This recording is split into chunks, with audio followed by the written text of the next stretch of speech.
ছট পুজো মানে আমরা বাঙালিরা শুধু বুঝি ঠেকুয়া। এবছর সুযোগ হয়েছে একদম সামনে থেকে নিজেও দেখার এবং তোমাদেরও দেখার সুযোগ করে দেওয়ার যে ছট পুজোটা আসলে কিভাবে হয়। তো চলো সবটা তোমাদের দেখাবো। তো চলো ব্লগটা শুরু করা যাক। এখন আমি আর মা যাবো কাকিমার বাড়িতে, কারণ ঠেকুয়া বানানো হচ্ছে। চলো তোমাদের অল্প করে দেখাবো। চলে এসেছি কাকিমার বাড়িতে। তো এই হচ্ছে কাকিমার বাড়ি। এইবার তোমাদের যে জিনিসটা দেখাবো তোমাদের দেখে মনে হয় মাথা ঘুরে যাবে, কারণ আমার মাথা ঘুরে গেছে। ভেতর দিকে যাওয়া যাক। আমার যে জিনিসটা দেখে মাথাটা ঘুরে গেছে সেটা হচ্ছে ঠেকুয়া বানানো। তো আমি একটুখানি সামনে নিয়ে যাই ক্যামেরাটা। এইটা হচ্ছে পুরো ঠেকুয়ার সরঞ্জাম, মানে এতটা ঠেকুয়া হবে, মানে হচ্ছে এদিকে অনেকটা হয়ে গেছে। তো এইগুলো সারা রাত্রির ধরে হবে। এবার আমি ভাবলাম যে হয়তো অন্য কিছু রাখা রয়েছে এগুলো, কিন্তু তারপরে করছিল যখন একটু হালকা হালকা বুঝতে পারছিলাম যে মনে হয় ঠেকুয়া হচ্ছে, কিন্তু অতটা মাথায় আসেনি যে এতটা জিনিসের ঠেকুয়া হবে। প্রথমে কাকুকে দেখাই। এই যে কাকু সব বাইরের সব দোকান বাজার সব দিকটা সামলাচ্ছে, আর কাকিমা ওই যে ওখানে রয়েছে, আরও সবাই রয়েছে। কাকিমা আরও কারা কারা রয়েছে একটু বলে দাও। আমার মা, আচ্ছা, দিদি, আচ্ছা, দিদির ননদ, আচ্ছা, আর বৌদি, আমার বৌদি। এই দিদি, দিদিকে একটুখানি, দিদি এদিকে একটু তাকিয়ে দাও। আচ্ছা ঠিক আছে। হ্যাঁ কাকাকে দেখিয়েছি। কাকিমার কাছে একটা জিনিস জানবো। মা বললো তুমি নাকি 3 দিন ধরে উপোস। হ্যাঁ, এই ছট পুজোয় 3 দিন ধরে উপোস করতে হয়। কালকে আচ্ছা পুজোটা সম্পন্ন হবে মঙ্গলবার। আচ্ছা। আর কালকে যেমন সারাটা দিন গেল, আজকে সারা দিন গেল। আচ্ছা কালকে পুজোটা ভাঙবে। আচ্ছা হ্যাঁ, মানে আজকে জানি, আমি মেন ছট পুজোতে জানতাম এই মানে 2 দিন করে হয়। না না 2 দিন না, হিসাবে এসে 4 দিন ও 3 দিন।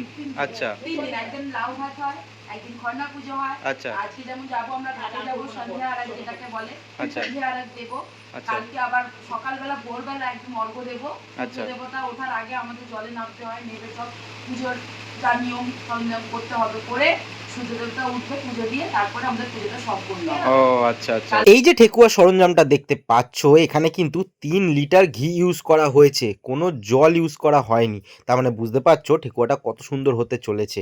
আর আইটেমের মধ্যে প্রায় 15 রকমের রয়েছে, যেমন ময়দা রয়েছে, নারকেল গুঁড়ো, কাজু, পেস্তা, দুধের গুঁড়ো, অনেক কিছু বললে শেষ হবে না। এখানে যত রকমের ফল, ফুল ও নারকেল দেখতে পাচ্ছো, এগুলো দিয়ে সাজানো হবে ডালা, আর সেই ডালাই আমরা নিয়ে যাব গঙ্গার ঘাটে। পুজোর সময় কটা থেকে? 3টে, 3টে, 3:30? ঘাটে চলে যেতে হবে। আচ্ছা দেখতে হবে। আচ্ছা দেখে আচ্ছা জলে নামবো। আচ্ছা এখন বলা যাবে না। আচ্ছা।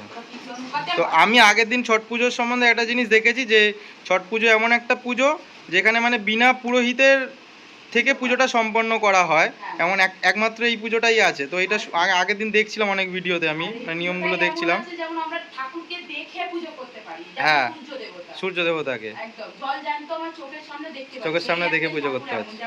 হ্যাঁ হ্যাঁ হ্যাঁ।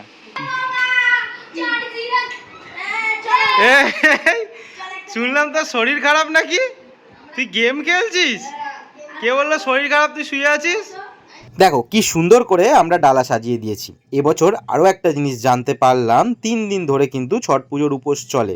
শনিবার দিনকে দুপুরবেলাতে ছোলার ডাল দিয়ে লাউ ভাত খেয়ে উপোস শুরু হয়েছে নির্জলা, আর এই উপোস চলবে মঙ্গলবার সকাল পর্যন্ত। সূর্যদেবকে ধূপধুনো দিয়ে বাড়িতে এসে ছোলা মটর খেয়ে উপোস ভাঙা হবে। তাহলে কত কঠিন একটা পুজো বলো তো। ভক্তি ভরে না করতে পারলে কিন্তু এই পুজো কেউ করতে পারবে না। এটি গতকালের খরনা পুজোর কিছু মুহূর্ত। মা এই মুহূর্তটাকে ক্যামেরাবন্দি করেছিল, ভিডিও কোয়ালিটি একটু খারাপ হতে পারে।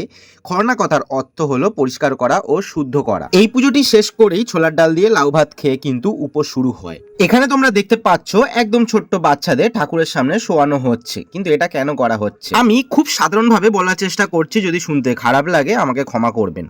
আমরা কথিত একটা কথা শুনেছি, অনেকেরই বিয়ের পরে বাচ্চা হতে চায় না এবং তারা অনেক ঠাকুরের কাছে মানত করে একটি বাচ্চার জন্য।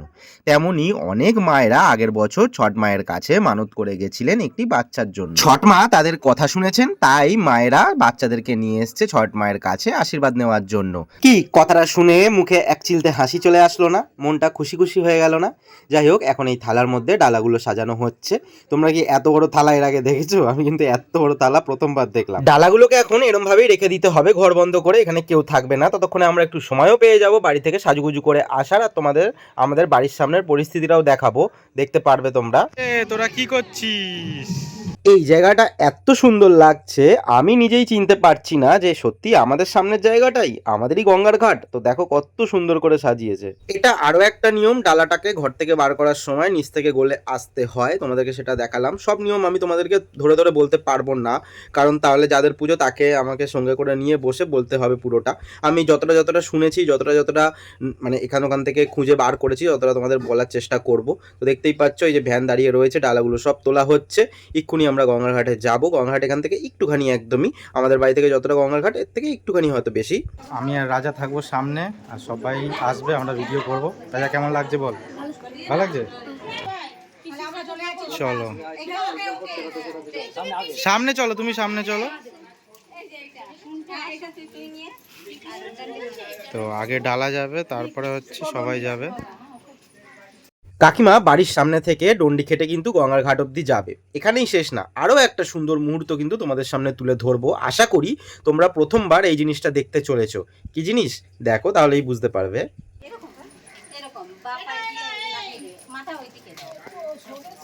ওলে ওলে গরম আছে তো রাস্তা, একটু হ্যাঁ একটু তাড়াতাড়ি করে আসতে বাবা, আস্তে আস্তে। এই যে এই যে এই যে এই যে এই যে এই যে এই যে এই যে এই যে এই যে এই যে এই যে এই যে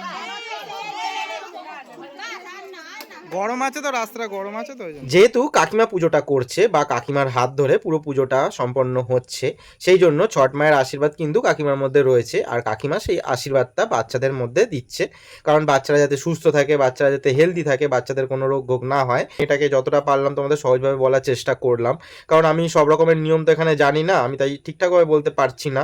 তো আমি যতটা পাচ্ছি আমাদের বাঙালি মতে বা সুষ্ঠুভাবে তোমাদের বলার চেষ্টা করছি। তো আরও সুন্দর জিনিস তোমরা দেখতে পাবে এর মধ্যেই।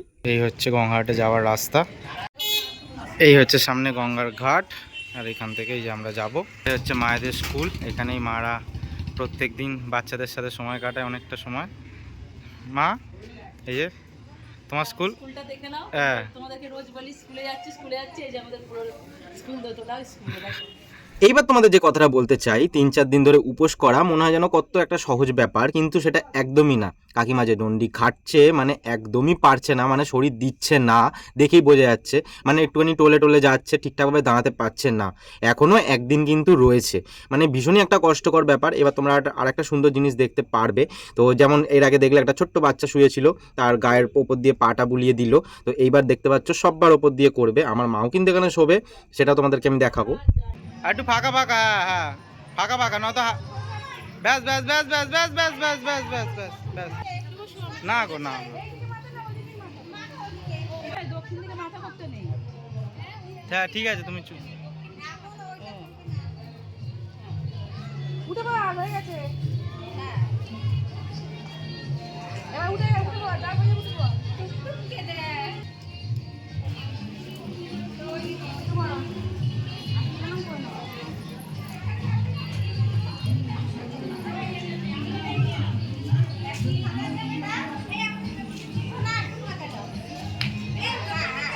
আস্তে আস্তে আস্তে আস্তে আস্তে আস্তে আস্তে আস্তে আস্তে।